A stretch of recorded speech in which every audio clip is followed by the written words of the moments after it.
লালমনিরহাটে 10 দফা দাবিতে petrol pump tank লরির আধাবেলা ধর্মঘট।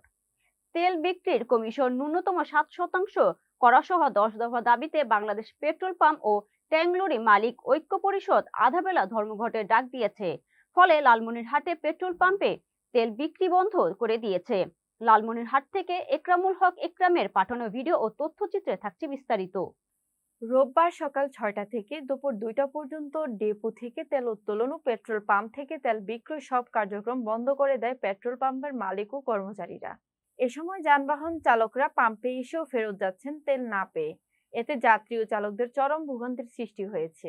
বিভিন্ন স্থানে ঘর বা খোলা জায়গায় অবৈধভাবে মেশিন স্থাপন করে জ্বালানি তেল বিক্রি বন্ধ, ডিলারশিপ ছাড়া বিপণন কোম্পানি সরাসরি তেল বিক্রি বন্ধ, ট্যাঙ্ক লরি চালক সংকট মোকাবিলায় চালকদের লাইসেন্স নবায়ন ও নতুন লাইসেন্স ইস্যু প্রক্রিয়া সহজ করা, গাড়ির কাগজপত্র পরীক্ষার নামে রাস্তায় ট্যাঙ্ক লরির যেখানে সেখানে না থামানো, তেলের ডিপো গেটে কাগজপত্র পরীক্ষার সরকারি সিদ্ধান্ত বাস্তবায়ন করা সহ এবং আন্তজেলা রুট পারমিট ইস্যু করার দাবিতে লালমনিরহাটে ধর্মঘট পালন করা হচ্ছে।